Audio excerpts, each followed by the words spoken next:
Hello and welcome to another installment of the Estate Planning Corner here at Welch LLP, discussing how to approach the issues affecting your intergenerational wealth. I'm Elliott Bourgeois, manager of the Family Wealth Advisory Group, and joining me, one of Welch's estate planning specialists and partner, pberry. Hello, Peter. Hi, Elliott. Today, Peter and I would like to discuss two registered investment accounts that are relevant to every Canadian that's accumulating intergenerational wealth, the Tfsa and the Rrsp. The best vehicle for your savings goals, or mix thereof, will depend on your specific situation. Now, that said, any savings outside of a corporation will undoubtedly be best positioned within a registered over a non-registered savings account. That's right, Elliott. And both are registered plans, so both are good options. But first, let's talk about the Rrsp. The Rrsp allows investors to defer paying taxes. The contributions become a deduction from your taxable income in the year the contribution is made, reducing your tax burden, and all growth within the Rrsp is tax deferred. The philosophy with this is deposit into the Rrsp during years when you have high earnings and are in the highest tax bracket, and withdraw the funds when you're in retirement in a lower tax bracket. Now, what about the Tfsa, Elliott? The Tfsa allows Canadians 18 or older to invest and have the returns grow tax-free throughout their lifetime. So contributions to the Tfsa are not tax deductible, so you're making contributions with after-tax dollars.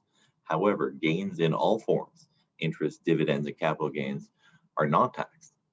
Funds can be withdrawn at any time for any purpose and are not subject to taxes or penalties. This makes a Tfsa amazingly versatile, with really only yearly deposit limits muting the benefits of the account. Thankfully, if you've missed out on contributing, the yearly deposits are cumulative, so presuming you were 18 when the product was first introduced in 2009, you can deposit up to $75,500 today. You're contributing to your Tfsa, right, Peter? Absolutely. You can't go wrong with the Tfsa.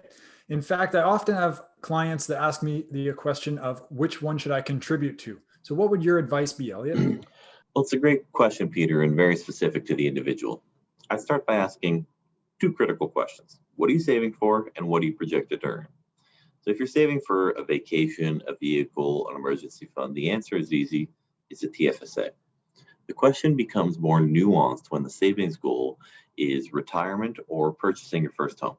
So if you're purchasing your first home, you can leverage the first-time home buyer's plan, where you can withdraw from your Rrsp tax-free up to $35,000. Now, considering home prices and the ideal down payment of 20% to avoid the costly default insurance, the answer when saving for your first home will likely be both, as 20% down payment on $500,000 is $100,000, and the first-time home buyer's withdrawal limit is $35,000.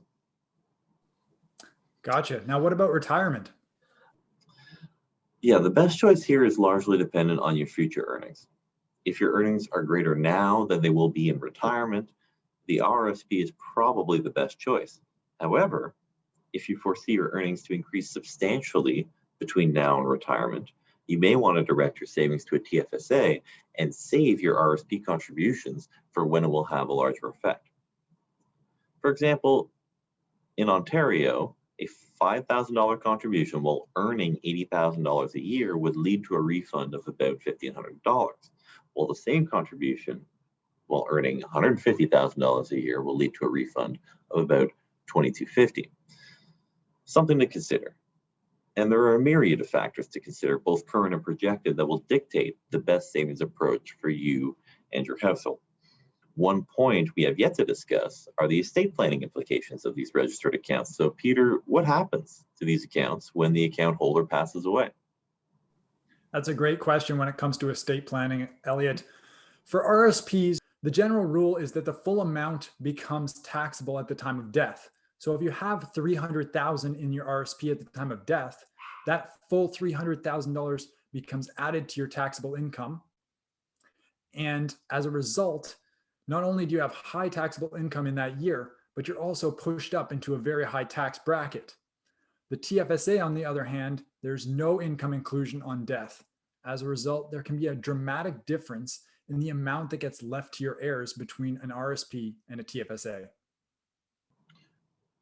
What about an Rrsp? If an Rrsp is left to a spouse, is the amount still taxable? So that's the main exception to the rule. If your RSP is left to a surviving spouse, there is a rollover available whereby the value of the RSP is transferred to your spouse's RSP without incurring that tax on death, resulting in additional taxable income that's deferred until the time that the surviving spouse dies. Well, that's all the time we have for today. Remember, registered accounts allow you to defer or even avoid tax and should be part of every family's wealth plan. Come talk to a Welch advisor about the method that is best for you and your household. Goodbye for now. Bye, everyone.